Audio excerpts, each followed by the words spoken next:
Roll Tide, everybody. Welcome back to Tight Sports.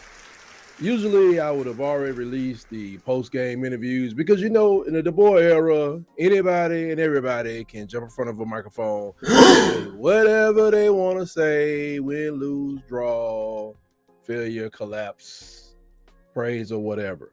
I was waiting to hear from the coordinators. Usually Kane, he does his best, holding the team to whatever Michigan beat us by. When you go back and look at it, it wasn't really that bad of a day for the defense.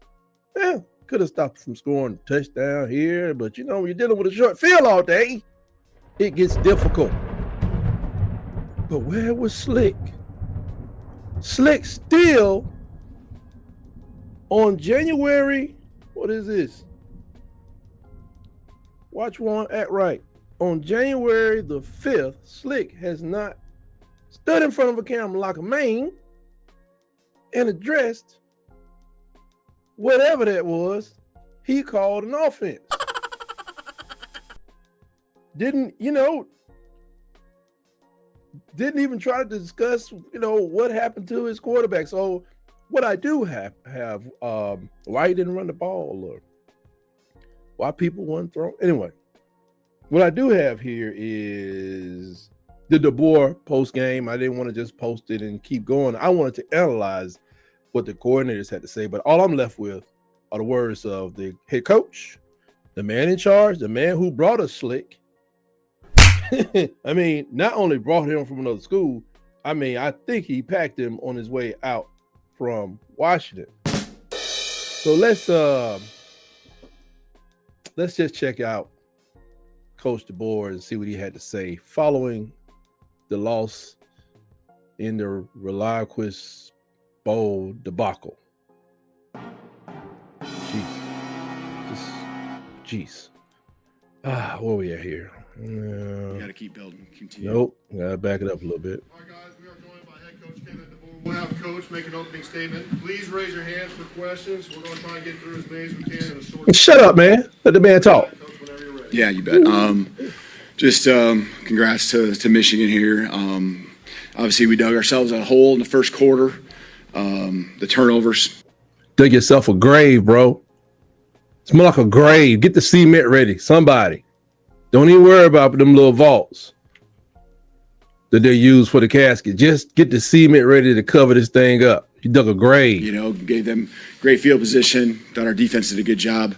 Most of those drives of holding them to field goals gave us a chance. Loved the fight in our team. At the end of the first half Thanks to Coach Kane Womack and his Swarm 4-2-5 defense. To gain some momentum. Just got to finish some drives there in the end of the fourth quarter. And, that's what it comes down to. So make a throw, make a catch. Guys play their hearts out, though. Never gonna question the competitiveness. Some guys out there playing through a lot, when it comes to even just the physical pain that they're trying to grind through, trying to finish this thing off right. So I'm sure Michigan was totally healthy.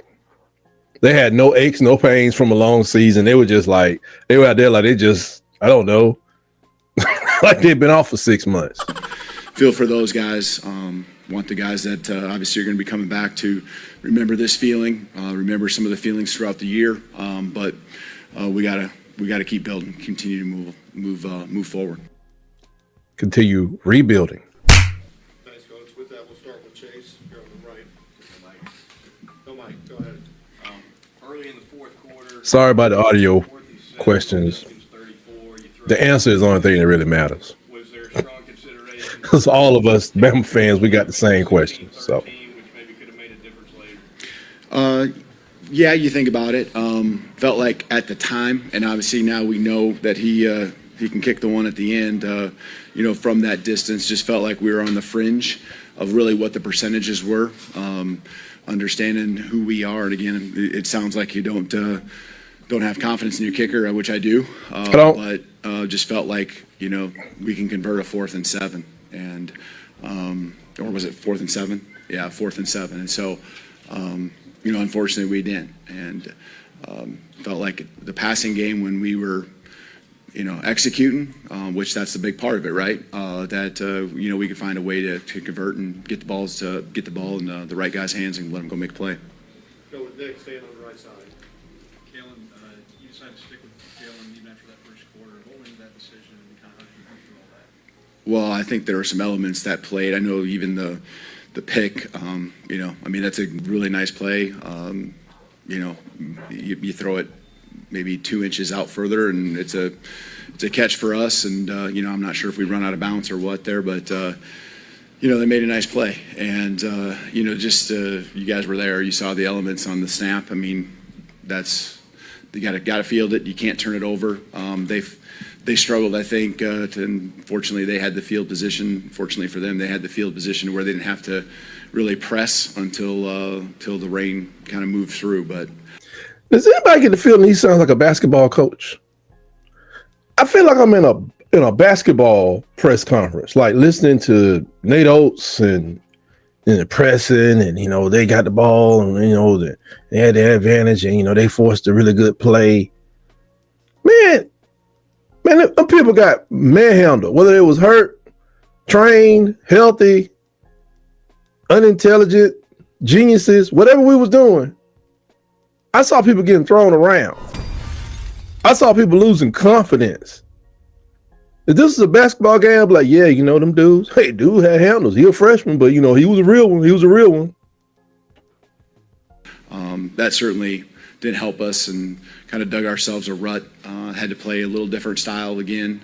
A trench. But hats off to our guys there just at the end of the first half of understanding, hey, just get one score, and then one score led to two. Wish we could have just done something there. I think in the end of the third quarter, beginning of the fourth quarter, where we get, maybe a field goal, get some points on the board, put the ball in the end zone. 13 points. Against Michigan, who is, what was Michigan? What was Michigan before that game? 75 Michigan. Now 8-5. 13 points. 13 points. 13 points. Bro, I mean, come on, man. Come on, man. 13 points. Jump to the left side, Charlie. Kind of stick on that, coach. For clarity's sake, did you consider it all? Maybe making change to quarterback? No, I didn't. I just felt like, there's things that he still did. We scored a field goal. With him using his legs, we went 95 plus yards in less than a minute, and so just that factor and what we needed with him and his mobility added to the run game, I felt like that was, the swap right there. So, the interception early, and you want a lot of those incompletions happened in down at distances that weren't favorable or backs to the wall and have to throw the ball at the end of the first half, at the end of the second here. So I know that gets away from you from the completion percentage, but I thought there were still a lot of good plays that he made too, and I saw, I guess, a fighter, the fight in his eyes, and as long as I see that, I want to hang in there with the guys that this program means a lot to. Go with Tony, stay on the left. Well, I wish you wouldn't have that attitude, because really after Tennessee, you could have sit Slick right up out of here. I don't think he would have been bothered. Plus, he'd have picked another job in the Big Ten. He got a connection. Maybe go back to Indiana, and I don't know. He laid out the gauze and the Band-Aids, for after practice. Because he coached like he was just totally clueless. The man has not produced a quarterback that we know of ever. I'm not even sure if he did it in high school. He turned himself into a quarterback, if that really is a thing. But I just want to say that I think Coach Kalen DeBoer was too much hands off. I remember when Saban used to bring people out of the press box. Oh, you can't handle it. You up to eating animal crackers and drinking rich sodas. No, you need to come down here and keep you on water for the whole game, because obviously you lost your mind. It almost was like, come down here because I don't want to have to walk the stairs to cut you. But this hands-off thing that was going on with Slick, it didn't work. And I don't think we have 4 or 5 years to figure out. Matter of fact, I know we don't have 4 or 5 years for you to do anything. But I know we don't have 4 or 5 years or either another year for Slick to figure out what's supposed to happen. Or to find out that, you know, Slick, you may want to get you a backup ready. Because it's really odd. Everybody was yelling, bring in the backup, bring in Ty, man. This is, you know, got to a certain point in that game in particular that doesn't mean anything. But you didn't bring in a backup. It kind of means to me that Coach DeBoer and Slick knew that things really go downhill if you bringing the backup. I'm surprised that Ty is sticking around, to be honest. But he's a coach's kid, and he may impress. He may do the incredible if he's given the starting spot. Do I expect a guy in high school to come to Alabama and dominate the SEC in his freshman year? Freshman year? I don't. I mean, obviously, this offense that they're running is so complex, they can't even show it to a sophomore who became a junior, redshirt junior. He couldn't get it right. I mean, it was always something. I mean, the running backs, I'm surprised we got running backs left. This has been like, not just a nightmare, but it's like, okay, it's a storm. That's why I got this storm behind me. It's like we're in a tempest, you know, getting drugged down or whatever. Because the line was never healthy or set. You know, fine. People said that Proctor was too big. He looks like it, but he got these little injuries. Shoulder injury that I don't think nobody came up and hit no 300 and what is he, 340? You know, nobody come hit that man and hurt his shoulder.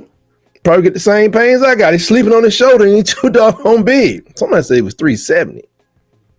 Who's in charge of that part of his life or helping him with that? Then the receivers, threw the two. Jeremy, Ryan Williams. Ryan Williams, who still learned the nuances of being an SEC receiver. And that showed up later in the year as his production fell off.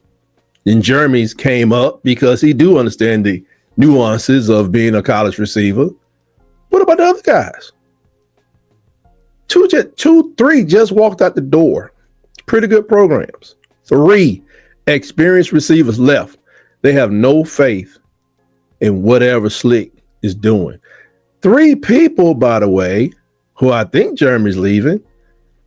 One of them was going to get a chance to play a lot or more. If we're going to go through this great passing offense, I'm telling you, you go to 60% more passing in any game, God bless you, but just make sure that thing hold up when you get to the postseason, whether it be another crappy bowl game or better.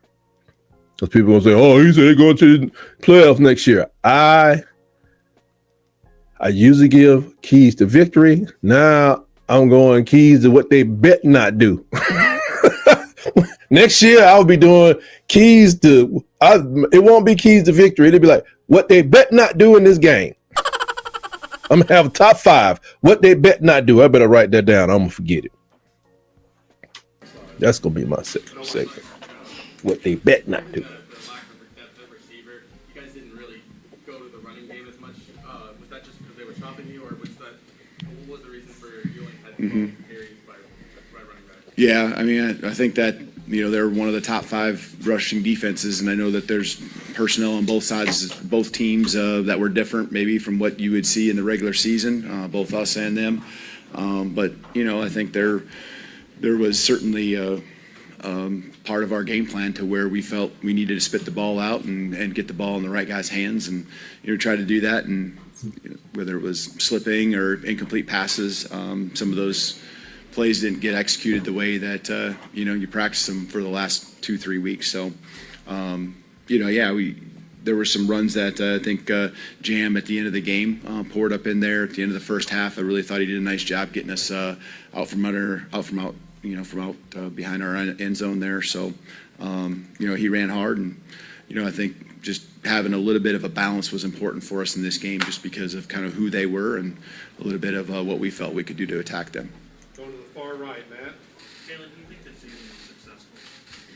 I mean, every time you're in a locker room and you have something like this, it's disappointing. But I think there's a lot of things that you take from it, and I mean, I know that the guys that hung in there, that probably played their last game in the crimson and white, they wouldn't have had it any other way, you know, as far as to show the grit, show the determination, to show the competitiveness. They stayed the course. There's a whole lot more, I just think, that really goes into the last 12 months. People see what happens on a Saturday, but it's guys choosing to stay here, guys choosing to go from one week to the next, when you're on a little bit of a roller coaster through the middle of the season, and as long as we learn from it, then to me, then it can be a success moving forward. You know, we're going to take all these things that happened, and there's some things that happened in the game today too that, we got to learn from and make sure that those mistakes don't hurt us a year from now. I don't care if it's turnovers, penalties, it's everything. And so to me, it's a success if we move forward and we take advantage of the lessons, even though we don't want to learn those lessons sometimes, right? Because they're hard. We're going to learn from those lessons, move forward, and be better next year because of it. So, why does it take you a year to learn from the lessons? And all this coach speak about the guys that stayed the course, and yeah, they made a decision in February last year to stick with you. But what did you do? You produced an offense that was scared to run the ball. Oh, we know they have a really good run defense. So let's try to trick them. I told you, in SEC, you better realize that everybody got a good run defense. So if you put that in your mind, then the concept will be, oh, I need to go hire me some bulldozers across my front five. And really, we can't have a tight end that can't block an outside linebacker and catch. If you think about bringing somebody down here to, do the, you need a Shannon Sharp type person, like the guy number 44 at Penn State, a Brock Bowers, who can knock the fire out of an outside linebacker and still make a play. Anything else is uncivilized. And if you can't catch, you sure enough can block at tight end. That's the mentality. I told you, if you are Andre the Giant don't sneak attack Danny DeVito. Rest in peace to the great Andre the Giant. He was like, hey, he'll call him on the phone. Hey, Danny, this is Andre. When I see you tomorrow at 3:23, I'm going to hit you in the face. That's Danny DeVito's problem, how he deal with that. Just use you as an example, DeVito. Just use an example. We're not around here trying to, oh man, Michigan, they have really good run defense. That doesn't explain why you didn't run the ball more against other teams, or why you failed to run the ball effectively pretty much all season with your running backs. God bless Jam Miller. God bless him. I mean, he must have grew up a Tide fan or something, because I don't know where this offense may leave him when it comes to the NFL next year. The man looks like an NFL running back. If he's number one or number two, at least he's built like a number two. He looks like Warren that plays for doggone Steelers. He looks like so many backs in the NFL. We don't use them. That's crazy. That is absolutely nuts. And we do this consistently all year long. We're going to run Jalen. I think Jalen's a little gimpy. We're going to run him. When the man gets gimpy, when any quarterback gets gimpy, it affects the throw, Slick. It just affects the throw. I mean, when I get a cold, I don't type that well. Eyes be all blurred. Come on, man. I told the guys that played their last game, how much I appreciate them. I know the teammates shared how much they appreciate him as well in the locker room. And, you know, I know they're going to make us proud when they move on to the next level. And I promise them we're going to continue to make them proud with the fight and the standard of competitiveness that they instilled in this program here moving forward. Let's go to the second round allowed, starting with Mike. Just, was there an explanation you could see on the sideline for that? I think just ran into someone on our team. I'm not sure who, yeah, or what. All right, we got 2 more questions, starting with Katie. You talked about how you showed some fight at the end of the first half and were able to kind of carry that momentum into halftime. Why do you think you weren't able to kind of keep it going in the second half? I'm going to get her name, and I cannot hear her question, but I'm telling you, she is the MVP reporter. She asked the real question. So whatever this answer is, it's going to say a lot about Coach Kalen DeBoer. She usually asks some real questions. I can hear her voice, and I know it's the same person, but she usually gets to the heart of the matter. Yeah, you know, I mean, there was the losses. Got him shook. Got him shook.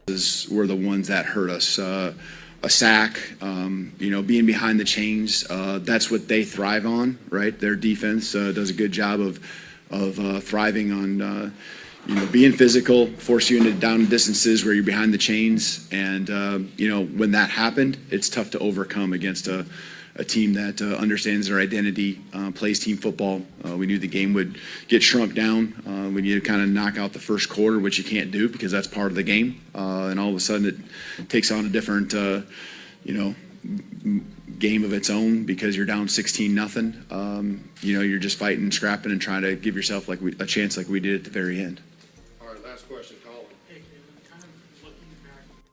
I knew it was going to be a great question. She shook him up. She put that sucker in a blender on that one. Like, you know, how did you just lose to this team? This team that's coming with old SEC type of antics. Because they don't have, you know, it's something that's so magnificent about knowing who you are. We think we are a passing team. We should be 65% passing. You know, yeah, 65% passing. You know, we're going to run because we're going to get rushing yards by scrambling because some of the pass plays are going to break down. They'll log that as a rush. And then we're going to, you know, we can do we're going to be RPO on all of our run plays. Not all. That's 35%, but 90% of those are going to be RPO. When, you know, our quarterback can boogie. And then, you know, 5%, man, you know, we may run a counter or a power or something with our running backs. We might. Why you keep bringing running backs going to be out of here next year? If you don't produce 1,000-yard back next year, because you got this thing in your mind that we're going to pass the ball all over the place and going on to glory, you better go check with Ole Miss. However long he been there, he been doing this the whole time. Go check with Tennessee too while you at it. They a little bit more on, you know, passing on amphetamines up there, but it breaks down. All people gotta do is take you out your rhythm. Those rhythm offenses, all they gotta do is take you out your rhythm. It sounds weird, but if you don't have the offense, the defense is just gonna give you the ball back. You're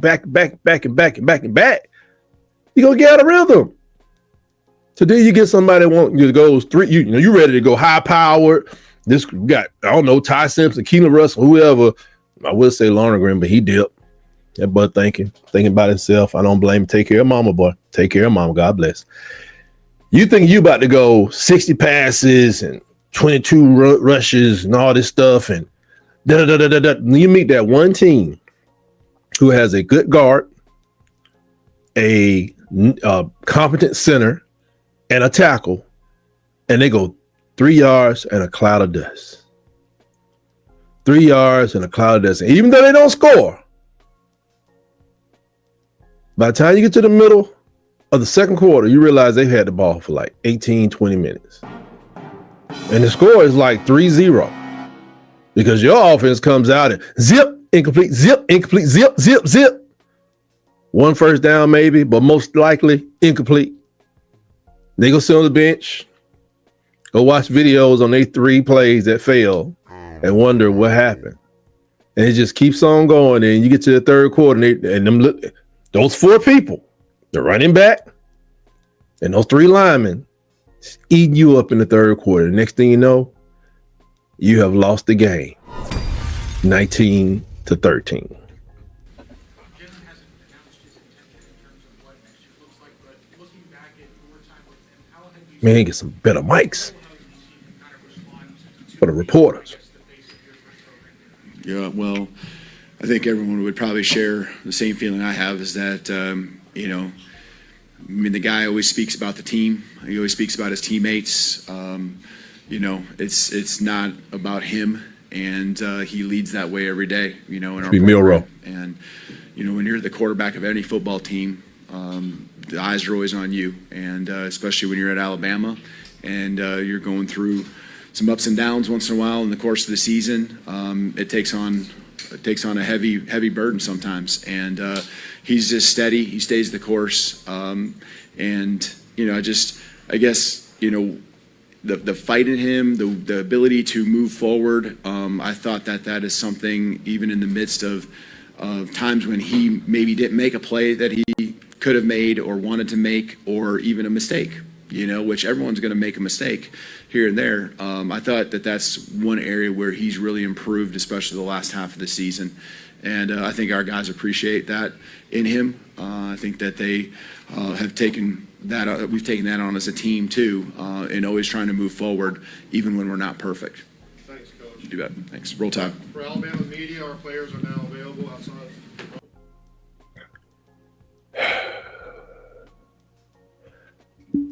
So he got better. The Oklahoma game, I didn't see this better he was talking about. I didn't see this better he was talking about in Michigan game.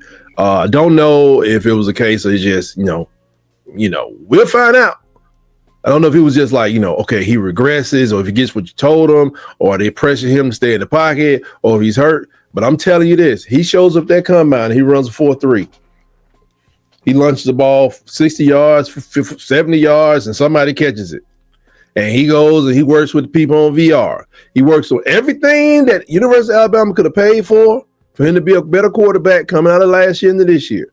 If he turns out to be an awesome quarterback, see, this ain't a situation where it was like Jalen and Tua. You know, we like let Jalen go because Tua was there. Hey, no problem, right? This is not that. This is not that. We don't know what's coming up this year because they're going to be led by the way, by Slick, who's not only the offensive coordinator, he is the quarterback coach. Hey, first thing first, go hire a quarterback coach. I wouldn't even say take him back to be a quarterback coach, but go hire one, find your OC. He's a third choice, people. Third choice in a real tight schedule.